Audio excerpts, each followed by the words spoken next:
Meu nome é Juliana Brunou, como já disse Ilka, eu sou médica, hematologista e hemoterapeuta, trabalho no serviço de oncohematologia do Centro de Oncologia Oswaldo Leite do USE, da Secretaria Estadual de Saúde, já há alguns anos, e recebi esse convite com felicidade para falar sobre um tema importante, que são as leucemias agudas, e sobre captação de doadores de medula óssea.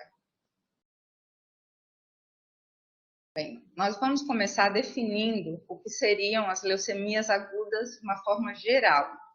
A intenção não é trazer informações de especialista, mas sim informações para riqueza, para enriquecer o dia a dia da prática clínica. Então, leucemias agudas são doenças que são caracterizadas por essa proliferação clonal de uma célula progenitora que se torna anormal, para de amadurecer e passa a inibir a hematopoiese normal. Hematopoiese é a produção do sangue na medula óssea. A célula blástica, que é o blasto, que é a célula leucêmica, ela não se diferencia, ou seja, ela não amadurece. Ela se prolifera e ela ocupa dentro da medula óssea o espaço normal dessas células que deveriam estar produzindo normalmente o sangue. Os precursores normais, então, eles são substituídos por esses blastos, sejam eles de origem mieloide ou linfóide, levando a uma falência medular, que é caracterizada por anemia, plaquetopenia. Em um determinado momento pode existir a citopenia, a neutropenia ou a leucocitose. Bem, com relação à epidemiologia, a gente tem dados históricos. Nos Estados Unidos, a incidência de leucemia aguda, a gente vê um caso em cada 10 mil indivíduos a cada ano. LMA, a leucemia mieloide aguda, ela é responsável por 90% dos casos de leucemia aguda em adultos e 15 a 20% em crianças menores do que 10 anos de idade. A leucemia linfoblástica aguda, ela é responsável por 30% das neoplasias em criança. A gente não está falando só em leucemia aguda, a gente está falando em câncer em criança. Então, é o câncer mais comum em criança, a leucemia linfoblástica aguda. Qual é a nossa estimativa para os próximos anos no Brasil? Segundo o Instituto Nacional do Câncer, para cada ano desse triênio, né, que começou ano passado, vai até 2022, a estimativa é que a gente tenha 5 a 6 novos casos a cada 100 mil habitantes em homens e 4 a 5 novos casos para cada 100 mil habitantes em mulheres. Gostem ou não, as doenças malignas hematológicas são mais incidentes em homens. A gente pode fazer uma divisão bem simplificada das leucemias agudas, dividindo basicamente em leucemia mieloide e leucemia linfóide. Leucemia mieloide aguda, LMA, e leucemia linfóide aguda.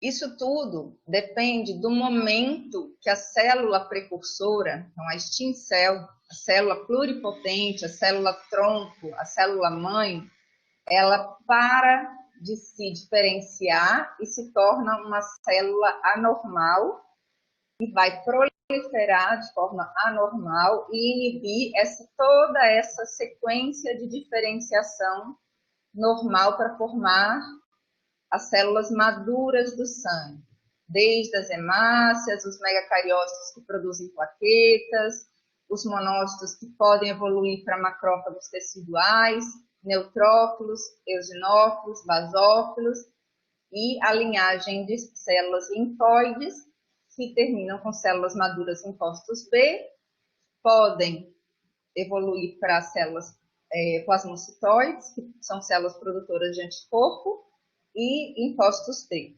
Então, existe uma parada da maturação em algum desses momentos maturativos, e aqui eles se tornam blastos. Então, ou blastos mieloides ou blastos linfóidamente.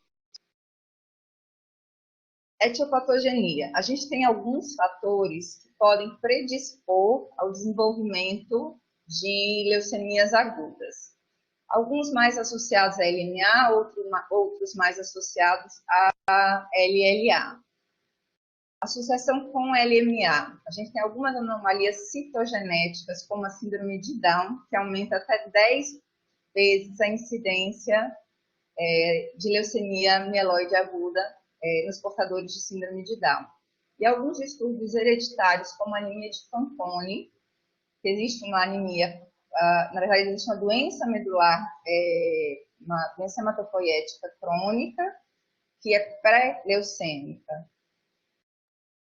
A questão dos fatores ambientais hoje é extremamente importante, porque a gente tem vivido num mundo muito exposto, né, aos derivados de petróleo, que a gente encontra no dia a dia, como solvente, tinta, graxa, enfim, que são produtos que têm benzeno, radiação ionizante, seja ela na forma de radioterapia, exposição à radiação, quem trabalha com exames de imagem, pacientes que fizeram tratamento com drogas antineoplásicas, principalmente os agentes alquilantes, mostarda, os inibidores de topoisomerase, que são drogas usadas com bastante frequência na prática clínica para tratamento de outras doenças, que não só as doenças hematológicas. Os distúrbios hematológicos prévios, então as doenças hematológicas que não são ainda consideradas malignas, mas que a gente sabe que tem uma grande possibilidade de evoluir para a leucemia aguda, principalmente a leucemia mieloide aguda. Então, a hemoglobinuria paroxística noturna, as síndromes mieloproliferativas, como a leucemia mieloide crônica, trombocitemia essencial, policitemia vera, a mielofibrose e as mielodisplasias em graus diferentes. E alterações cromossômicas que são adquiridas ao longo da vida, que afetam tanto o número desses cromossomos quanto a estrutura. Então, ao longo da vida, a gente sabe que a gente tem um nosso sistema imunológico imunocompetente, e que uma das funções desse sistema imunológico é justamente reconhecer células potencialmente cancerígenas, e ele está eliminando essas células para que a gente não desenvolva tumores de uma forma geral. Então, quando existe alguma falha, algum defeito, né, pode ser provocado por essas alterações cromossômicas, que pode ou não estar associado com alterações moleculares. Quando eu digo alterações moleculares, eu quero dizer formação de oncogenes. A gente vai ter um defeito na correção dessas células, na correção e na eliminação dessas células cancerígenas, e a partir daí a gente vai desenvolver as doenças neoplásicas, né, as leucemias, no caso. A translocação 922 está bastante associada com a leucemia mieloide crônica. A gente vê também na leucemia mieloide aguda como um fator de prognóstico desfavorável, na leucemia linfóide aguda também como um fator prognóstico desfavorável. Então, resumidamente, o quadro clínico, para a gente começar a falar do quadro clínico, para vocês ficarem atentos, a gente tem que pensar que as leucemias agudas, elas são mais frequentes em homens do que em mulheres, um pouco mais frequentes, mas são mais frequentes em homens. A LMA, ela é responsável por 80% das leucemias, quase 90% das leucemias em adulto, nas leucemias agudas em adulto. Lembrando que a gente hoje só está falando das leucemias agudas, e 10% em crianças. Então, é uma doença rara em crianças. A faixa etária mais incidente da leucemia mieloide aguda é o adulto já mais maduro, a partir dos 35, 40 anos de idade. E a sobrevida em 5 anos fica em torno de 40% a 50%, dependendo do subtipo da leucemia. A gente pode ter uma expectativa de vida bem maior, dependendo do subtipo, ou bem menor. A LLA, que é a leucemia linfoblástica aguda, como a gente já falou, é o câncer mais comum em crianças e acontece, em média, 15% em adultos. 15% das leucemias é responsável por 15% das leucemias em adultos. A faixa etária mais incidente em crianças é até os 10 anos, principalmente no terceiro e no quarto ano de vida. E em adultos, nos adultos jovens, de 20 a 30 anos. E a sobrevida em 5 anos em crianças, ela chega a 80% a 90% só com tratamento quimioterápico. Em adultos, ela tem uma sobrevida um pouco menor em comparação com a LMA, que é menor do que 30% de sobrevida em 5 anos. Pronto. O que interessa a gente agora? Como é que eu consigo identificar, ou pelo menos a gente criar o raciocínio de que aquele paciente ele pode ter uma leucemia aguda? Então, óbvio que a gente tem que colher uma história, a gente tem que conversar com o paciente, a gente tem que fazer a anamnese, isso é fundamental, isso não vai deixar de existir nunca. O olho do médico, ele não vai deixar, não vai ser substituído, eu acredito. Enfim, os principais sintomas que a gente vê nos pacientes com leucemia aguda, de uma forma geral, são sintomas de fadiga, vai chegar reclamando de prostração, tonturas, palpitações, sangramento mucocutâneo, que são as petequias, as equimoses, as manifestações hemorrágicas em mucosa, né? Então, você vê gengivorragia, você vê as bolhas hemáticas em mucosa jugal. Você tem outros sangramentos também importantes, como sangramento conjuntival, sangramento do trato gastrointestinal, se manifestando por hematêmese, por melena, enfim, todo qualquer tipo de sangramento. Pode chegar com queixa de febre. Essa febre, na maioria das vezes, está associada a um processo infeccioso, isso a gente tem que estar bastante atento. Infecção, lembrando que o paciente com leucemia aguda, ele é imunossuprimido, então ele vai fazer infecção com relativa frequência, mas essa febre também pode ser manifestação da própria leucemia. Alterações visuais são comuns, principalmente turbação visual uni ou bilateral, zumbidos, já como manifestação, podendo ser manifestação de comprometimento do sistema nervoso, cefaleia, paralisia de par craniano. Paralisia de par craniano nas leucemias agudas é a manifestação de infiltração do sistema nervoso central mais frequente. Então, a paralisia facial, a gente tem que ficar atento, principalmente se o paciente tem outros sintomas associados, porque é a manifestação clínica mais comum de infiltração do sistema nervoso central. Dor abdominal, seja por visceromegalia, hepatospleno volumosa, seja por infiltração de intestino, de paredes de intestino, com microfissuras, causando até um pseudoabdômen agudo. As dores ósseas por expansão da medula, né, por expansão do clone, da carga tumoral dentro do espaço medular. A gente vê o paciente reclamar de dor óssea, dor articular, hiperplasia gengival em algumas situações, em algumas leucemias específicas, lesões de pele por infiltração leucêmica, as adenopatias e tumorações. Tumorações de uma forma geral, seja gânglio, seja tumorações de partes moles, tumorações ósseas. Então, vocês veem que é um quadro clínico bastante amplo, mas a gente tem que estar atento a todos esses sinais, a todas essas queixas. E a partir daí a gente vai buscar os sinais no exame físico, né?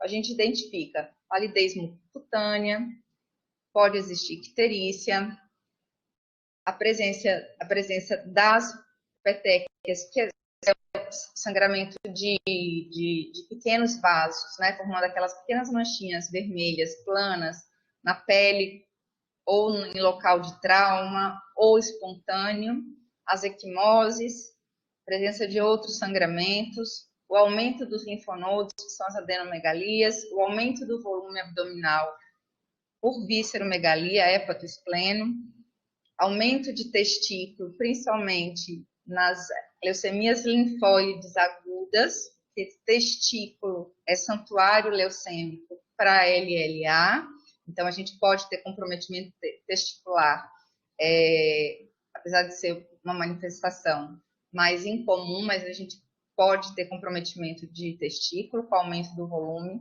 de um ou dos dois testículos, estrabismo como um sinal de comprometimento de par craniano, a hiperplasia gengival que a gente vê com relativa frequência, os nódulos e as placas cutâneas por infiltração, se chama leucemia CUTS, e as tumorações. Quando existe tumoração em leucemia, a gente tem um nome específico para isso, que chama sarcoma granulocítico. Então, algumas leucemias podem se manifestar inicialmente só com a forma tumoral e não com a forma leucêmica. É uma situação rara, mas é possível. E a gente só vai conseguir identificar uma vez que a gente biopsia, não é? Então, aqui para a gente ilustrar o que a gente vê, na maioria das vezes os pacientes chegam pálidos, com algum grau de icterícia. Essas são as petequias que podem ser disseminadas pelo corpo, ou a gente sempre, petequia e equimose, a gente tem que ficar atento quando o paciente ele relata, principalmente em lugares que não estão muito associados a trauma. Então, se a petequia em face, em tronco, onde a gente tem menos trauma espontâneo, até no dia a dia, realmente a gente tem que ficar atento. A hiperplasia gengival, o sangramento conjuntival, essas lesões de pele, que são placas confluentes, que simulam até outras lesões, infecções fúngicas, se estão no contexto de um quadro clínico que sugere uma leucemia aguda, isso pode ser infiltração de pele pelas células blásticas. Esse quadro aqui, espero que vocês estejam conseguindo ver, é uma infecção grave, uma gengivite necrotizante, por infiltração e, consequentemente, por infecção secundária da gengiva. Então, tem perda de tecido, necrose, morte tecidual com infecção secundária. Abdômen distendido, por visceromegalia, e também por um ilho paralítico, por essa colite neutropênica, que a gente chama, que tem infiltração de toda a mucosa pelas células blásticas, causando microfissuras e um quadro de um pseudoabdômen aberto. Associado aos sinais e sintomas, né? A gente vai buscar ajuda, óbvio, no laboratório. O hematologista não trabalha sem laboratório. Se a gente não tiver laboratório, a gente não funciona. Então, o primeiro, e eu digo, o mais importante exame de todos, exame complementar, quando você pensa numa leucemia, é realmente você ter um hemograma, um bom hemograma na mão. E se um clínico, um médico, ele sabe interpretar o hemograma, ele já tem um recurso muito valioso para embasar a sua hipótese diagnóstica. Então, no hemograma, na grande maioria das vezes, a gente vê algum grau de anemia, de severa a leve, e por isso o paciente ele reclama de fadiga, de prostração, de tontura, de palpitação, plaquetopenia de severa a leve, essa plaquetopenia vai ser responsável pelos graus diferentes de sangramento. Pode existir leucocitose. Isso eu vou chamar a atenção, porque eu vou mostrar para vocês a figura de um hemograma, porque não só importa o número total de leucócitos, seja ele para mais ou para menos, mas importa também o diferencial, que a gente tem que começar a prestar atenção no diferencial que o aparelho sinaliza para a gente. O que está predominando nesses leucócitos? É neutrófilo, é monócito, é linfócito, tem um alarme no hemograma de células imaturas, de linfócitos imaturos, de blastos, enfim.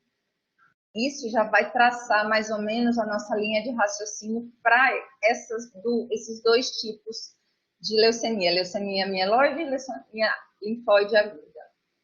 Leucopenia com neutropenia ou com linfopenia. Na maioria das vezes, as LMAs se manifestam com leucocitose, algum grau de leucocitose, com monocitose, porque o blasto da leucemia mieloide é um blasto grande, e o contador celular, que é o aparelho que faz o hemograma, essa primeira diferenciação dos leucócitos é baseada no tamanho das células. Então, ele pode chamar o blasto de monócito. Então, se tem uma leucocitose com monocitose, a gente tem sempre que ficar atento, principalmente se nos alarmes vier como células imaturas, como blastos e como monocitose. Lembrando que acima de 100 mil leucócitos a gente chama de hiperleucocitose, e essa situação pode estar associada com uma manifestação clínica denominada leucostase, que é uma síndrome clínica onde você vai ter uma aglomeração desses blastos na microvasculatura de órgãos alvo, principalmente sistema nervoso central, cérebro, né? Pulmão, rim, coração. Então, a gente tem repercussão de sangramento, ou mesmo de microtrombos nesses órgãos. O coagulograma, a gente vê as alterações na hemostasia, que podem ser diversas, mas quando existe uma alteração importante, com repercussão clínica, com sangramento mais importante, que lembra a CIVD, tem um tipo específico de leucemia mieloide aguda, que é a promielocítica N3, que está mais associada com essas alterações na hemostasia. Bioquímica é fundamental para a gente, uma vez que a gente sabe que os blastos eles infiltram o fígado, então podem trazer comprometimento hepático. Então, a gente vai ver alteração de transaminases, de enzimas canaliculares, de bilirrubina. Nas LLAs você tem adenomegalias, que podem estar fazendo compressão de via biliar, então você vai ter um quadro de colestase. Você pode ver algum grau de disfunção renal, dependendo da existência da síndrome da lise tumoral.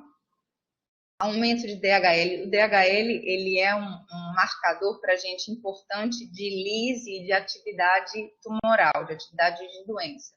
Então, quanto mais alto esse DHL, mais em atividade essa leucemia está. Inclusive, isso é um fator de prognóstico desfavorável. A síndrome de lise tumoral, ela é um conjunto de manifestações onde a gente vai ver, ela pode acontecer de forma espontânea ou induzida por quimioterapia, e a gente vê um aumento importante de ácido úrico com disfunção renal, associado com uma hipocalcemia e hiperfosfatemia. É uma complicação comum, principalmente nas leucemias com hiperleucocitose. Bem, essa é a foto do hemograma, que, na minha opinião, é um recurso barato e fundamental para o hematologista e para o clínico. Eu acho, inclusive, vou deixar como sugestão que a gente pode um dia fazer uma aula só sobre hemograma, sobre interpretação de hemograma, porque a gente vê um hemograma e o clínico não sabe interpretar na grande maioria das vezes. Então, todos esses numerozinhos que parecem uma sopa de letrinhas e de números, na verdade, eles ajudam a gente no raciocínio clínico. Bem, o primeiro bloco a gente tem de leucócitos, né, white blood cells, e a partir daí a gente tem o hemograma mais básico, ele vai trazer esses 5 tipos celulares, são os neutrófilos, os linfócitos, os monócitos, eosinófilo e basófilo. E uma coisa que a gente tem que aprender a ver não é o percentual, certo? É a gente ver um número absoluto. Isso aqui, o percentual, ele é relativo. Então, se eu tenho 1000 leucócitos com 60% de neutrófilos, eu vou achar que está normal, ok? Só que de 1000 leucócitos, 60% são 600 neutrófilos. Isso é normal? Não, não é normal. 600 neutrófilos é uma neutropenia de moderada a severa. Então, a gente tem que aprender a ver o número absoluto, certo? Então, quando eu tenho leucemias mieloides, o mais comum é que a gente veja o leucograma ou normal, o número normal, tendendo à leucocitose. Pode ter neutrófilos, pode ter até uma linfocitose, mas vai chamar a atenção se você enxergar também uma monocitose. Infelizmente, essa foto cortou a parte dos alarmes, dos flags aqui embaixo, onde é sinalizado as alterações que são vistas pelo aparelho. Então, ele vai sinalizar inicialmente as alterações vistas na série de leucócito, então ele vai botar monocitose, blastos, células imaturas, células jovens. Isso é o flag para o biomédico ou bioquímico fazer a revisão da lâmina. Depois ele vai sinalizar também nos alarmes as alterações relacionadas à série vermelha e as plaquetas. Pronto. Com relação à série vermelha, a gente tem um número total de hemácias, mas o que importa mais para a gente é o nível da hemoglobina, o hematócrito, o VCM, porque o VCM é uma média do tamanho de hemácias, então se você tem uma destruição muito grande de hemácias, mas em contrapartida uma produção acelerada com liberação de células jovens, você pode ver um VCM estimado normal, porque isso é uma média, mas o RDW, ele é um índice que corrige essa média. Então, se eu tenho um RDW aumentado, significa que eu tenho células pequenas e células grandes. Então, isso quer dizer que a medula está produzindo células pequenas e células vermelhas grandes. Essas células grandes são células imaturas, são reticulócitos, às vezes são eritroblastos, que vão ser contados como linfócitos, e ele corrige isso. E aí, no flag, isso vai vir para mim como anisocitose. E o número de plaquetas. Então, o diferencial de leucócito, perdão, ele é fundamental para te traçar um raciocínio já inicial para você pensar se essa doença pode ser mieloide ou linfóide. Eu recebo muito pedido de avaliação, que na verdade deveria ser só de orientação, porque a avaliação é com paciente presencial, onde a gente vê a alteração no leucograma, predominando neutrófilo com monócito, e aí vem questionado doença linfoproliferativa. Por que é doença linfoproliferativa se eu não tenho uma linfocitose? Isso é bem interessante. Isso mostra, na verdade, a falta de conhecimento do hemograma, ok? Então, a partir de agora, prestem atenção nesse diferencial para vocês traçarem esse raciocínio.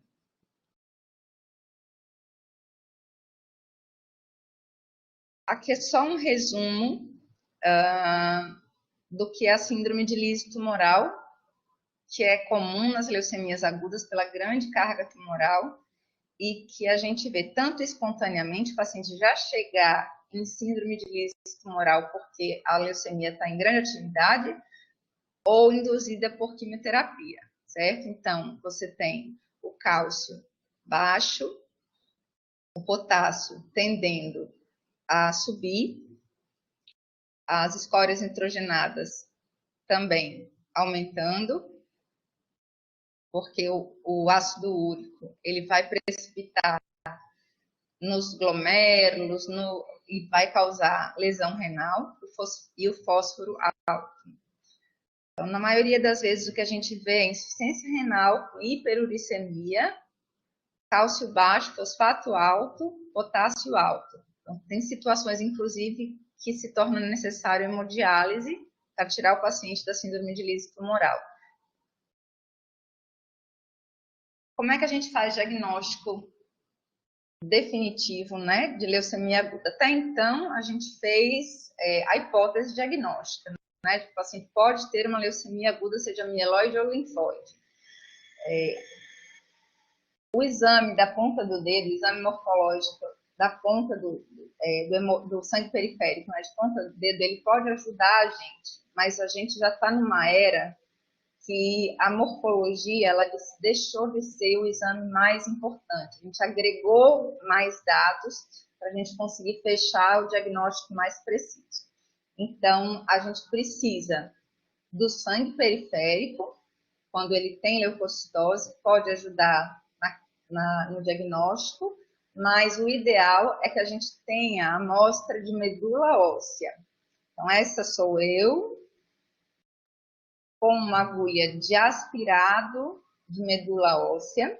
No adulto, a gente pode aspirar a medula óssea em região de externo, em crista ilíaca posterior, crista ilíaca anterior.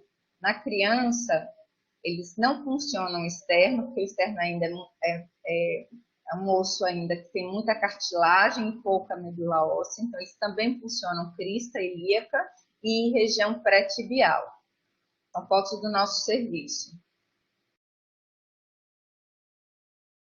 Aqui a imagem das lâminas do esfregaço de medula óssea, onde nessa lâmina a gente consegue ver as espículas, onde a gente tem material hematopoético abundante e a gente vai fazer uma coloração específica em cima dessas lâminas para conseguir identificar a presença de blastos ou não e tentar ter uma ideia da morfologia.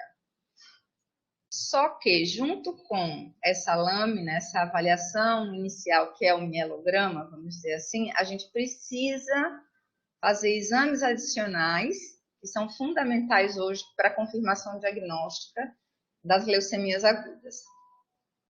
O primeiro exame, a morfologia, o famoso mielograma, onde é o esfregaço de medula óssea, aqui já uma lâmina corada. No sangue periférico, a gente conta 200 células que, quando a gente diz células, não são hemácias, são células nucleadas, e qualquer presença de células blásticas no periférico, ele já vai funcionar como um alerta para a leucemia aguda. Na medula óssea, a gente conta 500 células, e para caracterizar a leucemia aguda, o critério da Organização Mundial de Saúde é que você tenha mais de 20% de blastos na medula que esteja bem representada. Então, aqui, para ilustrar, eu tenho um grupo de blastos mieloides bem característico, onde você vê que é uma célula grande comparada à hemácia.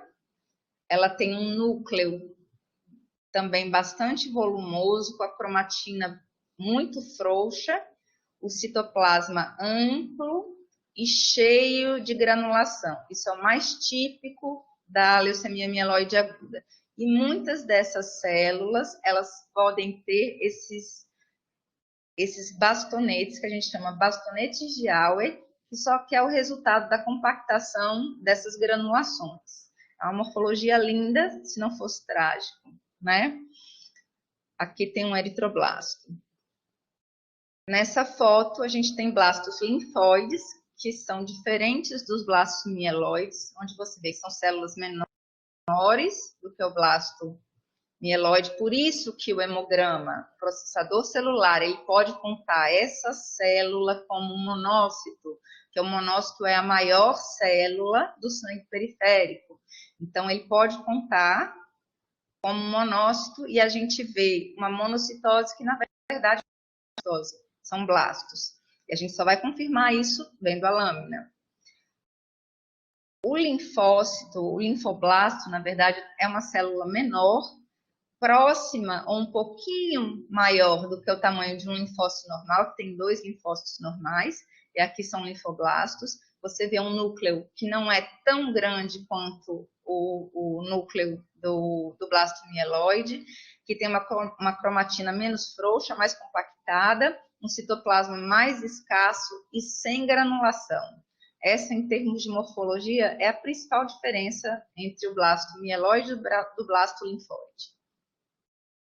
Citoquímica era um recurso que a gente usava bastante quando a gente não tinha o recurso da imunofenotipagem. São colorações específicas que marcam preferencialmente células linfóides ou mieloides. Então, a mieloperoxidase é uma marcação clássica da LMA. O Sudan Black também é uma marcação, é uma coloração que é bastante positiva nas LMAs. As esterases, a gente costumava fazer, o PAS, quando vem muito positiva, é sugestivo de leucemia linfóide aguda, e a fosfatase ácida era um exame que a gente usava com muita frequência nas leucemias mieloides crônicas, mas isso perdeu bastante valor. Por quê? Porque hoje a gente tem a imunofenotipagem, que é um recurso onde a gente usa anticorpos monoclonais que são conhecidos, são anticorpos, a gente chama de cluster differentiation, que são os marcadores de diferenciação de maturação celular, ou seja, a gente tem antígenos que são expressos ou na membrana, ou no citoplasma, ou mesmo no núcleo das células, e cada célula, numa etapa de maturação, ela vai expressar esses antígenos com determinada característica. Então, isso é conhecido. Então, a gente tem um perfil para células blásticas mieloides, um perfil para células blásticas linfóides. Isso dá muito mais confiabilidade no diagnóstico do que simplesmente a morfologia. A morfologia é como se fosse uma fotografia. E a morfologia ela te dá uma margem de erro muito grande, porque vai depender muito do examinador. Quando depende do examinador, um ser humano, a princípio, a gente tem uma margem de erro grande. Quando você agrega esses marcadores que vão mostrar a marcação desses antígenos mais específicos, esse painel, para dar exemplo, é um painel de marcação de leucemia linfóide, onde a gente tem marcação de CD3, em verde, marcação de TDT, que é de célula linfóide, marcação de CD8, de célula linfóide bem positivo, isso sugere, altamente sugestivo, de uma leucemia linfóide aguda. Então, hoje, a gente não faz diagnóstico, eu vejo essa pergunta muita frequência, mas por que você não faz logo o mielograma e começa a tratar? Porque eu não tenho autorização para começar a tratar com um protocolo específico baseado só em morfologia. Eu preciso da imunofenotipagem e a gente consegue isso com relativa rapidez. Hoje, no nosso contexto atual, a gente tem feito o diagnóstico de leucemia aguda em 24 a 36 horas. A gente não faz aqui em Sergipe, aqui em Aracaju, essa é uma leucemia aguda com padrão linfóide, e aí eu já posso começar pelo menos uma quimio paliativa para que o paciente melhore e espere mais 24 horas para que eles definam o painel completo para caracterizar o tipo e o subtipo da leucemia. Porque a imunofenotipagem e a citogenética e os exames moleculares, eles mudaram completamente a classificação das leucemias agudas. Então, padrão ouro hoje, para a gente fazer diagnóstico de leucemia aguda, não é mielograma, é imunofenotipagem, citogenética e exame molecular. Então, o estudo citogenético molecular, a gente tem o cariótipo, onde a gente vai coletar medula óssea, vai colocar no meio de preservação de células, eles vão colocar essas células para entrar em divisão celular, para poder fazer a avaliação do cariótipo, para ver se acha alguma mutação. Então, aqui é uma alteração estrutural do cromossomo que está associada ao desenvolvimento daquela doença. Então, esse cariótipo especificamente, a gente vê o que a gente chama de translocação 15-17, que é um marcador de uma leucemia da promielocítica, que é a M3, que é uma leucemia grave no início, né, na primeira fase de indução, mas que chega a ter mais de 90% de chance de cura.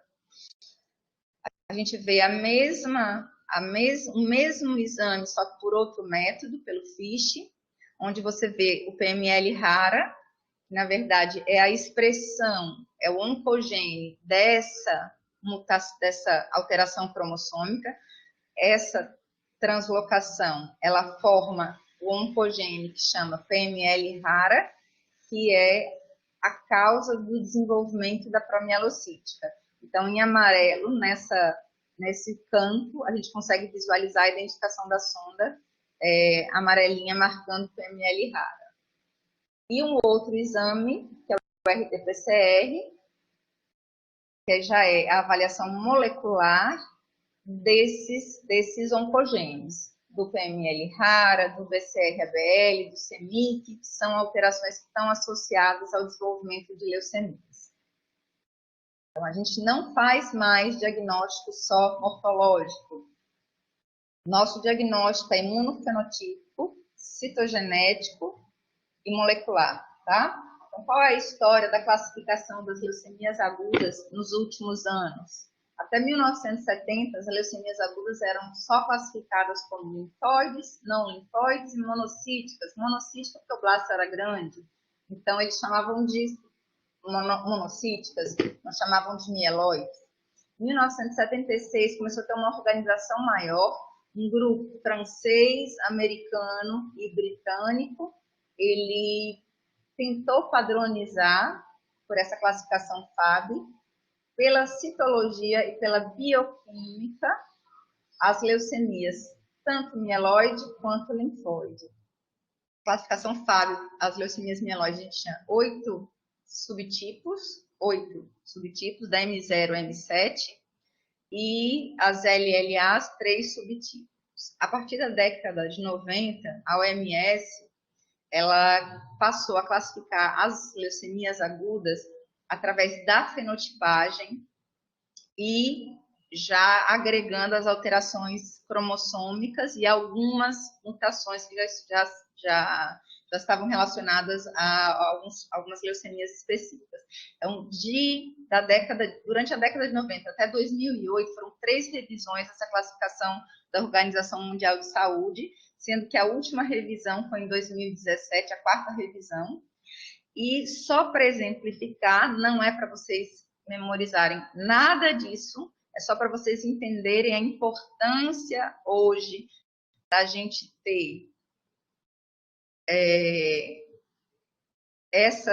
todos esses exames, quantos tipos de leucemia que a gente hoje classifica.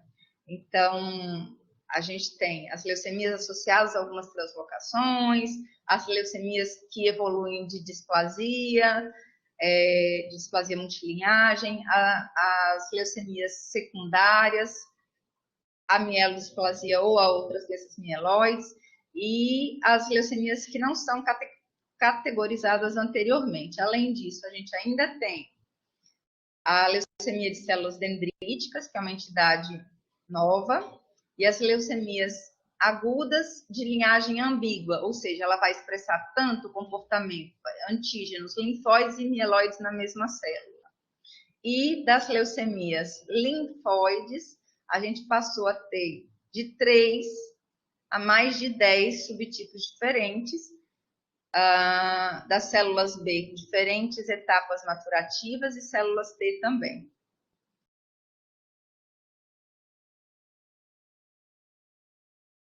Então, resumindo, hoje, para a gente fazer classificação de leucemia, a gente tem o aspecto citomorfológico, que é um mielograma, que só vai orientar se a gente precisa começar com um tratamento mais urgente. Padrão ouro, imunofenotipagem, que mostra os marcadores celulares característicos de cada. A citogenética, para a gente conseguir identificar alterações cromossômicas, e os exames moleculares, que vai definir a presença de oncogenes, que são fundamentais para estratificação de porque tem situações, marcadores que são de bom prognóstico, prognóstico intermediário e mau prognóstico, para determinar a escolha do tratamento para aquele subtipo de leucemia e a monitorização após tratamento, ou seja, depois que você tratou, o paciente entrou em remissão, você vai monitorizar se existe ainda aquela alteração cromossômica, se existe ainda aquele marcador molecular, para você identificar uma recaída precoce, antes mesmo da alteração morfológica.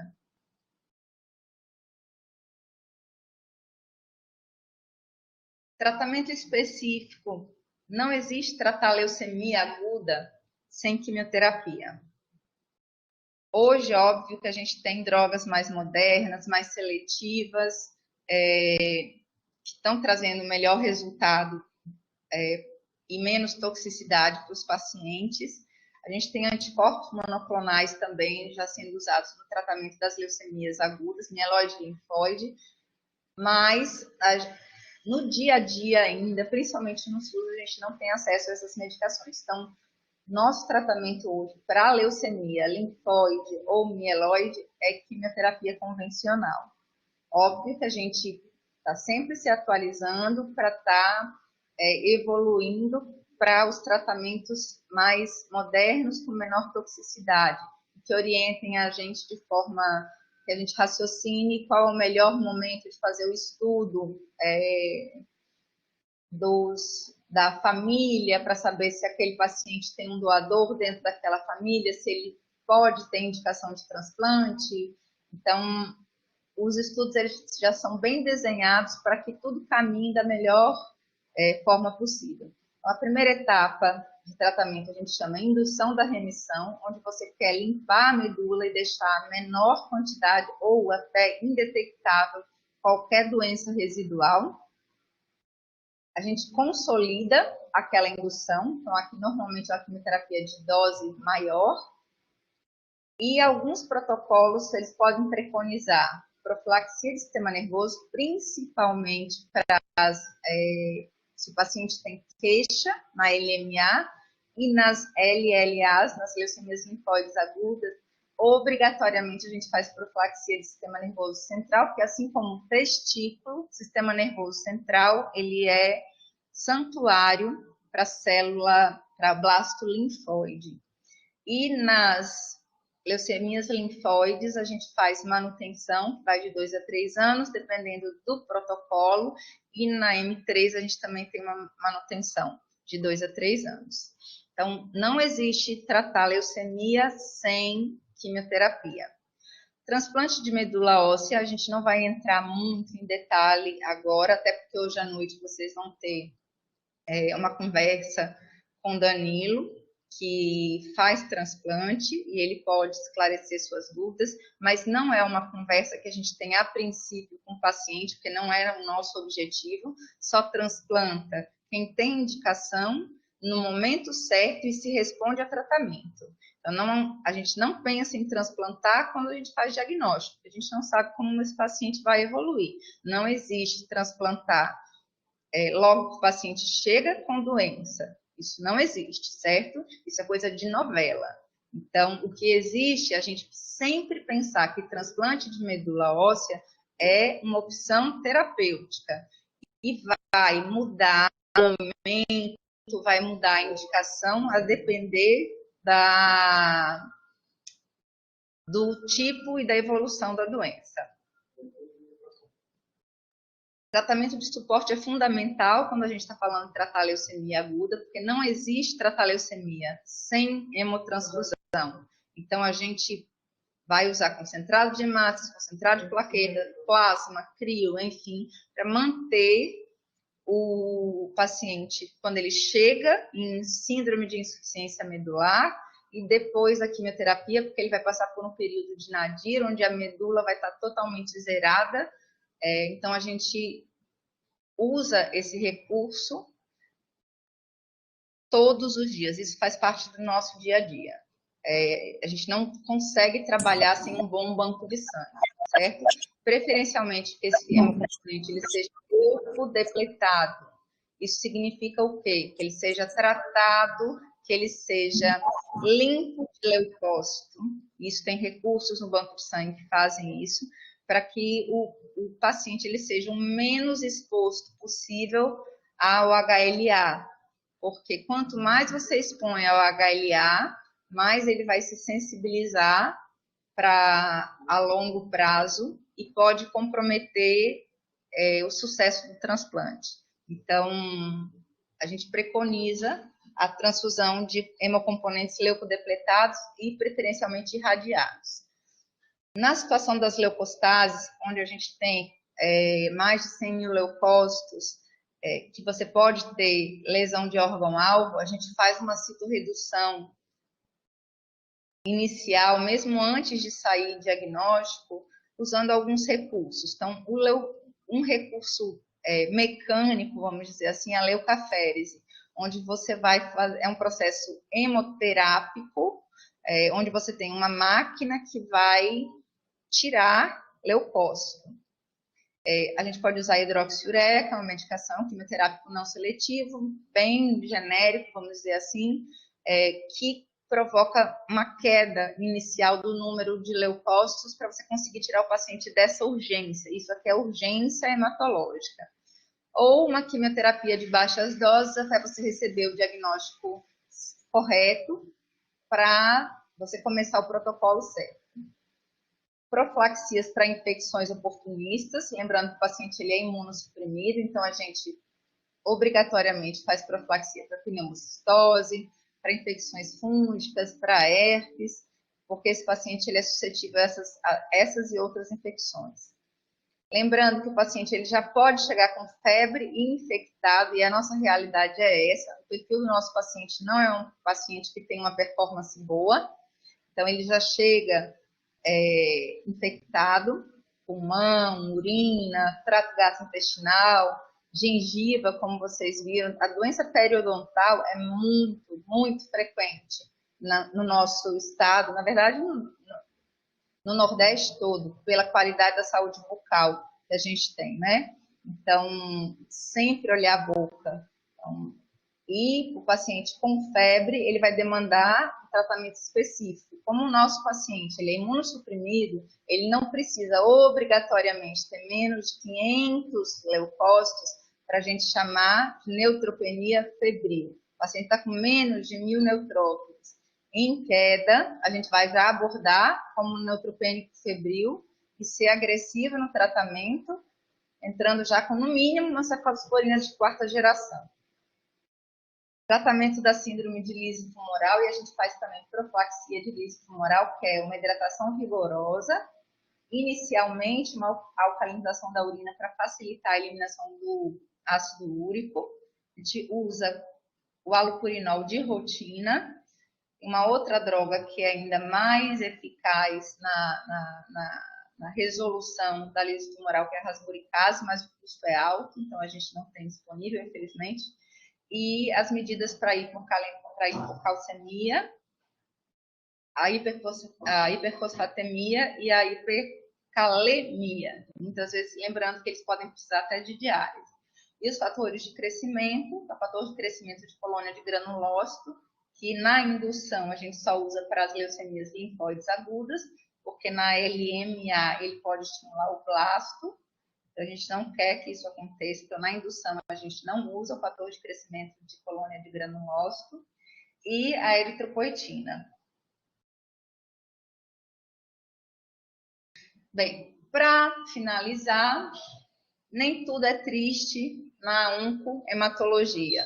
A gente passa por momentos difíceis, sim, na indução, nas consolidações. Eu digo que a gente vive altos e baixos, a gente está aqui bem, de repente a gente tem que apagar um incêndio, mas graças a Deus, nesses 18 anos que eu tenho de USE, de Centro de Oncologia, nós temos muitos pacientes tratados e curados.